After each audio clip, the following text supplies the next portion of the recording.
Okay, thank you, Al, very much. And thanks to all of you for being here today. I want to talk about digital book publishing in a very specific niche, and that is university press publishing. I'll sometimes use nonprofit scholarly press publishing interchangeably with university press publishing.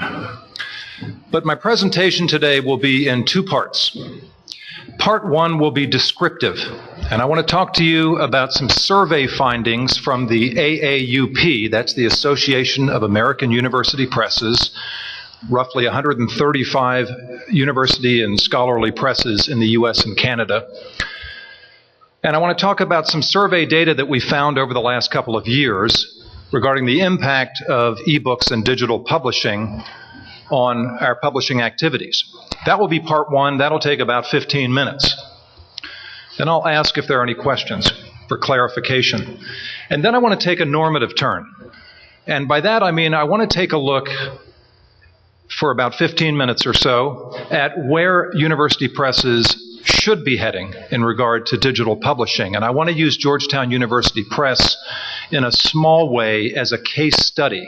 And I want to show you some of the things we're doing, not necessarily with ebooks, but with digital publishing that are enhancing our publishing program. So that's the plan. All of this should take about 30 minutes. I want to begin with the first slide here from a survey, and you can take a look in the bottom right-hand corner of that slide to see the citation. This is from a 2011 survey of digital publishing strategies. In this survey, roughly 75 university presses responded. And I think some of these numbers are kind of interesting. At the very top, backlist SRDP, that's short-run digital printing, and POD, print on demand. Pretty much every university press is involved in some of those programs. Ebooks through aggregators, that's EBSCO/NetLibrary, eBrary, Questia, 86% involved in those. Ebook individual sales, 85%, and so on down the line. Ebook collections include University Press Content Consortium, powered by Muse, also books at JSTOR, and other recent collections like that. But further down, take a look at 24% there, third line from the bottom, online, full text, open access. At Georgetown, we have dozens of titles right now from our backlist in our library's institutional repository, fully open access, PDF. A lot of university presses are doing that right now, working with their libraries. Some university presses are getting involved with the Hathi Trust, a digital library with an open access format. So you see more and more of that. Shift gears a little bit. Again, we're with the 2011 survey, top 5 digital vendors or platforms or aggregators. The Amazon Kindle tends to dominate in terms of devices right now. About 80% of university presses are involved with the Kindle and have titles in the Kindle. At Georgetown University Press, 70% of our ebook sales are via the Kindle. That's a blessing and a curse. You don't ever like to have that much of your sales with one vendor. That's a dangerous thing. eBrary, almost 80% of university presses are involved in eBrary, and then so on down the line. Google's ebook store, which really hasn't gained the kind of traction, I think, that everyone thought when it started. Barnes & Noble's Nook is up there. Muse, University Press Content Consortium, as of last year, 60% of university presses responding to the survey were involved in that aggregation. There's a lot of talk about digital discovery, and we need to have our content within the university press world discoverable. Well, everybody pretty much, as you can see from that chart, the left-hand axis, or excuse me, the vertical axis is the percentage of university presses involved in these particular programs. So on the far left-hand bar, Google Books for Publishers. Over 90% of university presses are involved in Google Books. Amazon Search Inside the Book, which I imagine all of us have used. 80% or so of university presses are involved in that feature. But then you see a dramatic drop-off. Barnes & Noble's See Inside, slightly over 30% of university presses are involved. That strikes me as very strange. for all of our talk about discovery, you can take a look there and see the stepladder or stairs going down, down, down at some of these indexing and digital discovery programs, which would seem like no-brainers for university presses, given our esoteric content. And yet, a lot of us just aren't in them yet. And I think that's an area where we need to do some very serious analysis. I want to shift gears now to revenue and talk about ebooks and ebook sales and licensing as a percentage of overall revenue. And this is going to be interesting in light of some of Bob's figures that you saw earlier and the work that Bob and Al have been doing. This is survey data from 2011. On the left-hand side, you can see the percentage of revenue. Again, this is percentage of ebook revenue as opposed to, as part of overall revenue. In the bottom horizontal axis, the respondents, that is the percentage of university presses. So take a look at that bottom blue bar. 30% of university presses responding to this survey told us that they were earning between 0 and 1% of their overall revenue from ebooks. 30%. This is 2011, mind you. So you work your way up a little bit, you get to the top bar, and you see 2% of university presses responding to this survey said that ebooks represented 10 to 15% of overall revenue. That's kind of shocking, isn't it? I mean, it's just not very vigorous as of 2011. Everyone in the university press community talks about dramatic growth in ebook sales, and that's absolutely true. But it's relative, and it's in a context of being a print-oriented organization. So those are some of the numbers I want to point out. And then I want to take a look at 2012. Now, this is survey data that is hot off the press. It's not public yet. I've been asked to tell everyone, don't quote me on these numbers because the AAUP is still doing some analysis of this survey data. But this is what university presses who were responding to this survey said, here's where we think we'll finish at the end of 2012. Now, most of us in university press publishing, we're finishing up our fiscal years pretty soon, June 30 for most of us. So we're looking at the end of 2012. But take a look at these numbers. Remember 30% in 2011, 30% of the presses said ebooks account for about 0 to 1% of our overall revenue. Well, now look at it. 0 to 1%, only 8% of university presses are claiming 0 to 1% of ebook revenue as a part of overall revenue. Shoot to the top. The top blue bar, 10 to 15%. So now we're up to about 12% of university presses are stating ebooks account for 10 to 15% of our overall sales. So you can see a dramatic shift even within the space of 1 year. And this is not a great slide. I'm sorry I couldn't be more creative.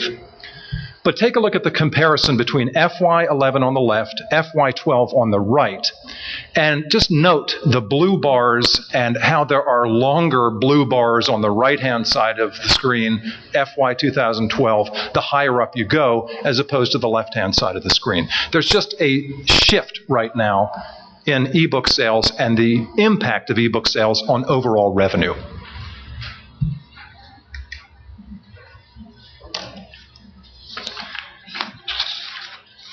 Digital piracy. Everyone complains about digital piracy. Very few of us are doing anything about it. 55% of university presses responding to this survey, and this is this year's data, said we're handling digital piracy in-house. That means that either an intern or a rights manager, or at Georgetown, an intellectual property manager will once, maybe a week, once every couple of weeks, sweep through and send down a bunch of takedown notices, which is really ineffective because it's a whack-a-mole phenomenon where they just pop right back up again, and you can never make any progress. But that's what about 55% of us are doing. 22% aren't doing anything. 10% aren't sure, which is the same as saying we don't know. We're probably not doing anything either. So you've got 32% of university presses responding to this saying we're not dealing with digital piracy, really. There are some university presses, larger ones, Princeton, for example, who've been using Attributor. There are some services out there that will send takedown notices, will gather data, will help you ultimately with paperwork if you file a lawsuit. We just don't know yet how effective those kinds of services are. We do know that for most university presses, they're just too expensive to use. Georgetown looked at one of those and decided, we can't afford it. Now, shifting gears, back to the 2011 AAUP survey. How are university presses dealing with ebooks internally?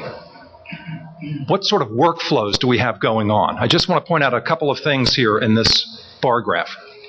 On the left-hand side, the vertical axis, that's the percentage of presses who are doing something about digital workflow.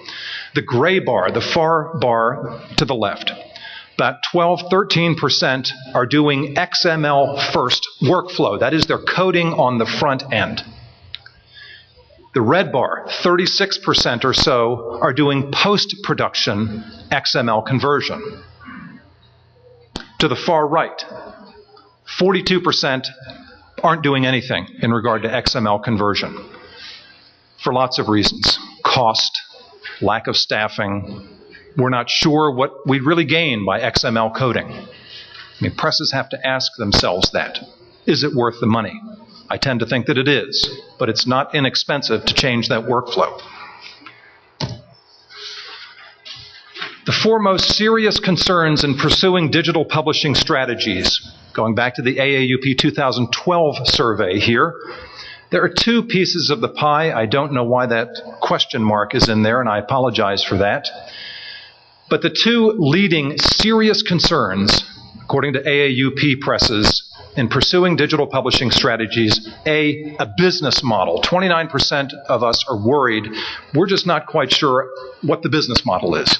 What do we acquire? What do we sell if everything is going digital? How does our editorial and production department deal with this? How does our marketing department deal with digital products? Should we be digital only?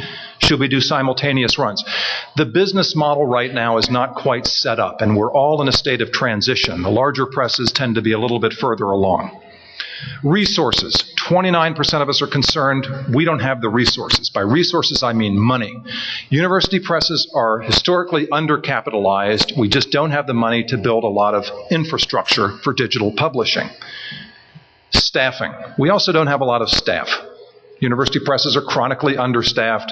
We don't have a lot of people, a lot of digital publishing expertise on our staff, and these things really limit our progress and our movement toward digital publishing.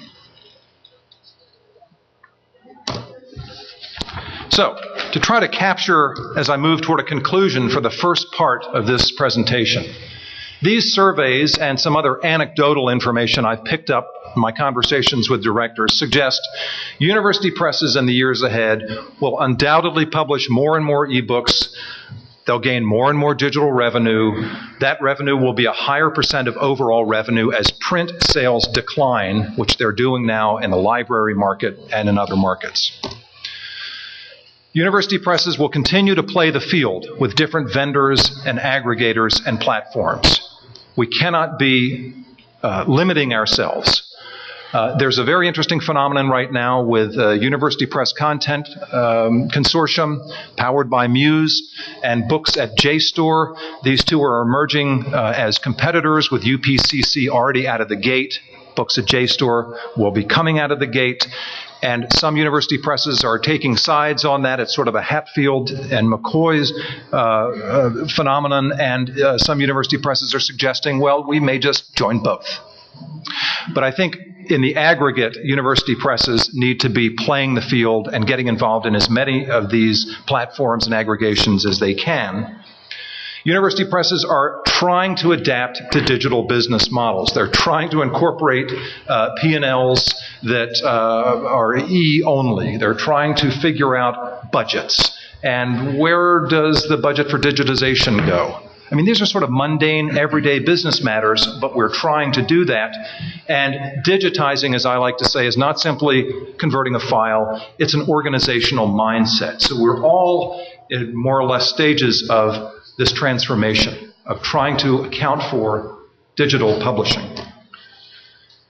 We're really struggling with workflows right now, and org charts, and what part of digital publishing fits into acquisitions or editorial or production or marketing. We just don't have the resources for that. So especially for the smallest presses, and the majority of publishers in the AAUP have sales of under $3 million. These are small organizations, 15, 20 staff, and resolving these workflows are difficult matters. So, what's next? I'm not exactly sure what's next. But there will be more aggregation. More and more presses, nonprofit scholarly publishers will join University Press Content Consortium, powered by Muse. More will join Books at JSTOR, OSO, Oxford Scholarship Online. Cambridge University Press has a platform it's trying to develop. And those aggregations will give customers more and more choices. It won't be simply selling a collection of books. It will be singles. It will be clusters of titles. More chunking. As we aggregate, we also need to chunk. For instance, chapter sales through Academic Pub. Georgetown University Press has a contract with Academic Pub. We haven't seen a penny yet. We hope to see a penny soon. University readers and others. But I think the aggregation goes hand in hand with chunking. And then, a little more creatively, new containers. Containers is a term that Brian O'Leary popularized a couple of years ago. We're looking right now as university presses at shorts. That is 15,000 word, 20,000 word, E-only offerings. Excerpts, maybe, from our own current content. Columbia is doing this. Princeton's doing this. UNC is doing this. Stanford is doing this with the wonderful name Stanford Briefs. We're also creating apps and tools. Apps are expensive. Apps are really expensive. Georgetown University Press is creating an app right now for an iPhone for digital flashcards for our Arabic language program. An app for that simple little digital flashcard is $40,000. Now that's pocket change to the commercial publishing world. It's not pocket change to Georgetown, and that's just one app for one textbook. Apps are expensive. Companion websites. I'm going to tell you a little bit about a Georgetown companion website. But these are all ways of repurposing, repackaging existing content and disseminating it in new ways. And then, maybe most important, and most lurking in the back of our minds, and we don't quite know how to deal with this, mobility. I'm not talking about reading a 300-page monograph or a textbook on your iPhone, which is an excruciating experience. But there's just a recognition that with tablets, with iPhones, we need to provide more and more content. And it may be chunked content, it may be shorts, it may be flashcards. It may be something. It may be content that we take from what we've already been publishing and we disseminate it in new ways, and it has to be mobile.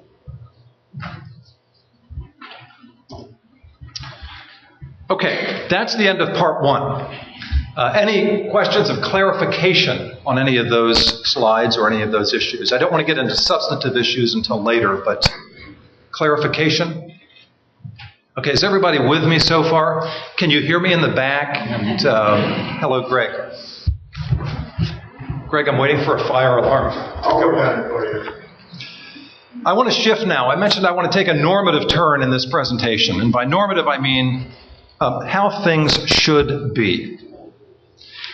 I was at a scholarly publishing meeting about a month ago with a lot of very, very smart people doing scholarly publishing and journals, ebooks, etc. A lot of librarians who were really in tune with digital publishing, some prophets who were telling us that the publishing model is broken, that publishers really aren't all that necessary anymore. A lot of uplifting praise like that. It was wonderful to hear.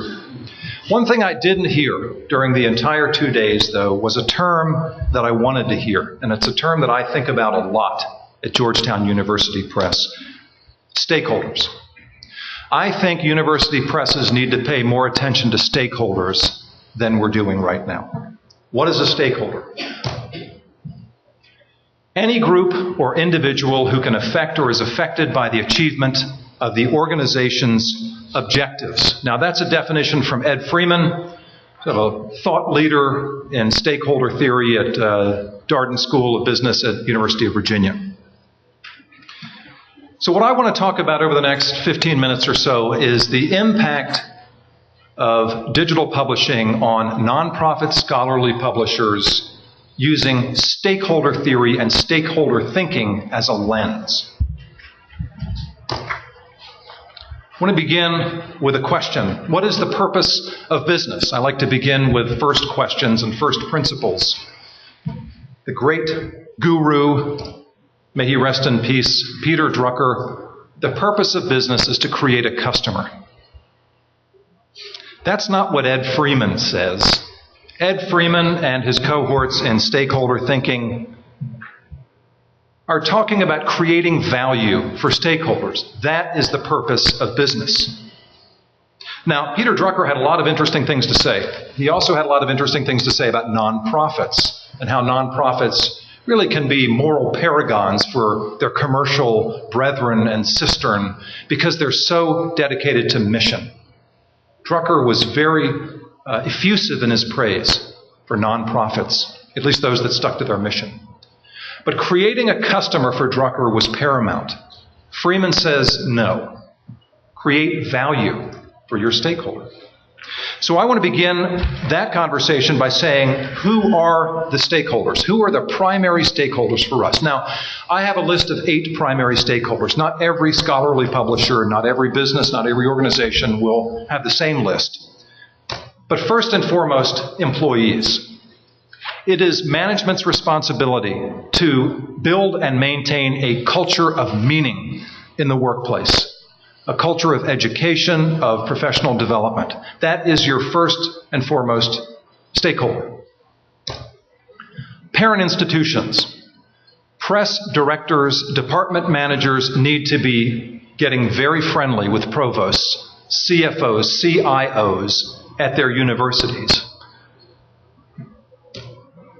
Communities of practice. I will have more to say about this shortly.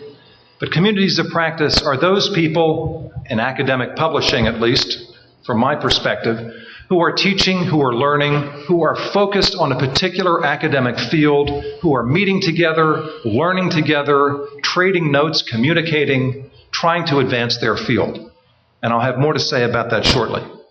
Authors, of course. Authors are often part of the communities of practice, but that's got to be a primary stakeholder. Research librarians, ARL, that is the Association of Research Librarians. In the past several years, the AAUP, that is the University Press Association, has really made a lot of progress working closely and communicating with the Association of Research Librarians. That sounds like kind of a mundane thing, but in fact it's a big deal. Because over time, as more and more university presses, smaller ones, struggle financially, and it's happening all around us, they're going to need to find a safe harbor. And I think there will be some cases where more university presses, especially smaller ones with sales of $1 million or less, they're going to have to, if they want to maintain the imprint, become part of the library. So I think it's inevitable. And I think we've got to make sure we're communicating with librarians and that community. Wholesalers and retailers, just like always, whether they're ebook or print book, we've got to stay in conversation with them.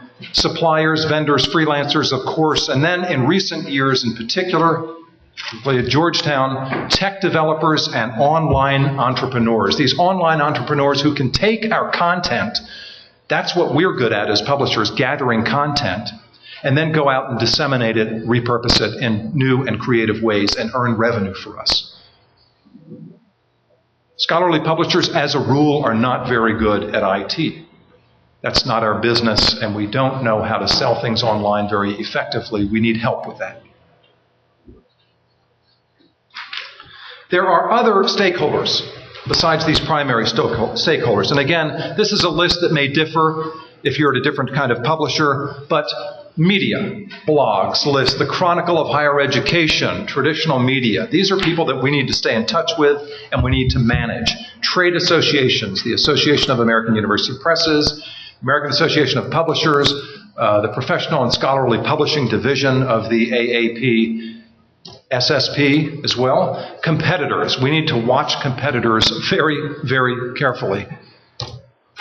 federal government and policymakers, particularly these days in regard to piracy issues or anti-piracy legislation, in regard to open access initiatives, and funding agencies. The University Press Association has been very, very close with Mellon over the years. What are we doing now with Mellon? It's a good question. We don't have the kind of relationship with Mellon that we should. And I think all of us in University Press Publishing need to cultivate that kind of a relationship. We need a strategy in University Press Publishing, nonprofit scholarly presses. We need to figure out how we're going to manage these relationships. We have two primary responsibilities toward our stakeholders. The first is to create value all along the value chain, from acquisitions to editorial to production, marketing, archiving. We can create value. We also need to manage the stakeholders. We need to figure out who is responsible on our staff for managing certain relationships. We need to hold these people close to ourselves in order to continue positive relationships.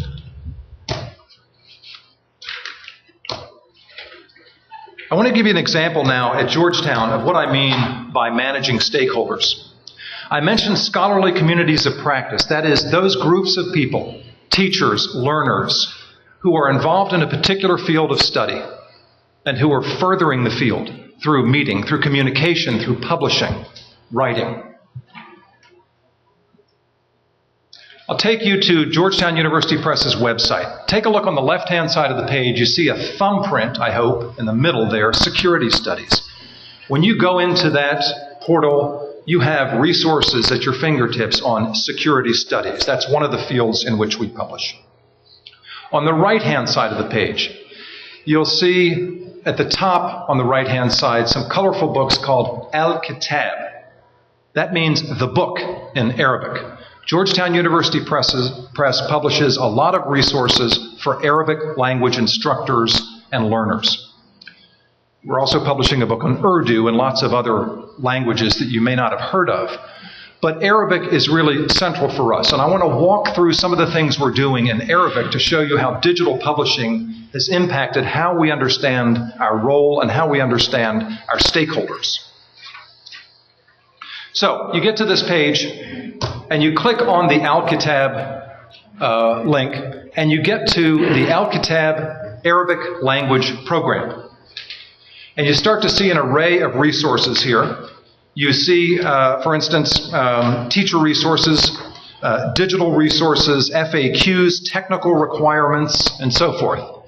If you teach Arabic, and you are teaching in the US or Canada and in the UK as well, any English-speaking country, you're probably going to use at least some of these resources. Now, on the left-hand side of the screen, you'll see a laptop. New companion website at alkitabtextbook.com. Click on that. And sorry for the resolution there, but that takes you to a sub-site on our website. And here is the sub-site. This is alkitabtextbook.com. About 7 years ago, we started working with a tech company, an educational website development company out in Palo Alto called IXL. They had been working with McGraw-Hill and other commercial textbook publishers. We said, we are being told by teachers of Arabic they need a website to help them teach. So we worked with them and developed websites for each of our textbooks in Arabic. We also did the same thing for our textbooks in Mandarin Chinese and in Portuguese. And what this does is to allow teachers and students to get an incredible array of resources.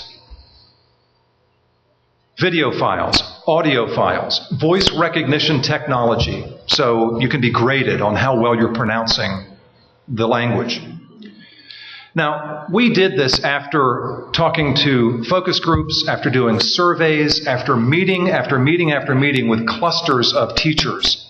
And they said, we are tired of just having a book and a disc. We don't want that anymore. We need a website. In fact, we need help teaching. This resource is a course management system. There are course management tools on this website that allow teachers to grade, to communicate, to post documents, to have conversations about documents. And it really is a resource for teachers. It's more than just a book. Another step we took last year, even though we're not really a journals publisher, we are a monograph publisher, we do journal publishing selectively. And last year we took on the Journal of the American Association of Teachers of Arabic, because it fits so beautifully into this community of practice that we're in. We do the same in ethics. We publish a journal in ethics because we publish books in ethics. And we're immersing ourselves into these communities of practice, becoming part of the communities of practice. So, as I wind down, in the end, it's all about creating value for stakeholders and managing stakeholders. That about sums it up.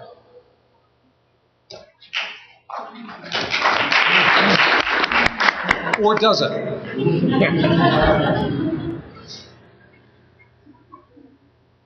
Before we think that we've done everything we can with stakeholders, and we've managed stakeholders, and we've created value for stakeholders, I want to step back a little bit, because I'm not very happy with Ed Freeman and his stakeholder theorists, where everything is riding on stakeholders. I think there's got to be more than that. What is it that gets us out of bed as scholarly publishers? I don't think it's this urge to manage stakeholders. I think it's something deeper than that. Ed Freeman at Virginia, he's a friend of mine, he's a pragmatist. He's a libertarian pragmatist. I think pragmatism is fine. And I think everybody needs to be pragmatic at various points. But I don't think it provides the kind of foundation that is really all that interesting if we want to talk about meaning and vocation and why we publish what we publish. There's a guy at St. John's, a business school professor, this is St. John's in Minnesota, Michael Naughton, who writes, "The moral horizon of shareholder and stakeholder theory remains stuck in a highly individualistic anthropology that views business as a society of individuals and fails to build an authentic community and promote the common good." Now, Michael Naughton is sympathetic with stakeholder theory, but there's just not a good enough foundation there. That's what he's arguing about. So that forces me to think about first principles. What do nonprofit scholarly publishers really do? Well, we educate. We curate. We make knowledge public. We inform. And maybe most important, we discover needs of communities of practice and we respond. And in fact, sometimes we discover needs of communities of practice that they didn't even realize they had.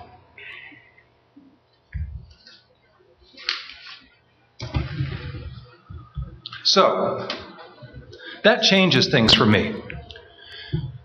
With that sort of foundation, now I want to think beyond stakeholder theory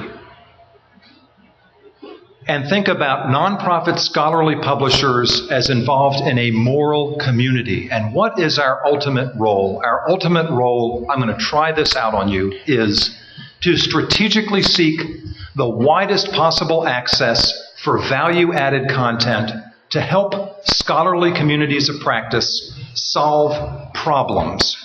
That's part one. Resulting in sufficient revenue to allow the organization to grow and flourish, and therefore serve additional communities of practice.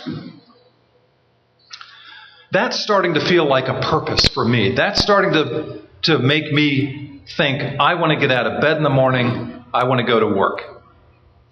There's a depth there that I think stakeholder theory doesn't allow for. So in the end, it's really all about service. Stakeholder theory, stakeholder management, adding value for stakeholders, necessary, yes, but not sufficient. In the end, it's about service to employees, those people who work at your organization, creating a culture that gives them a sense of meaning and purpose. Service to communities of practice, whether it's Arabic or physics. To the academy in general, and significantly to the education and progress of society. In the end, we are all serving society. That's what I want to emphasize as a context for stakeholder theory and stakeholder thinking.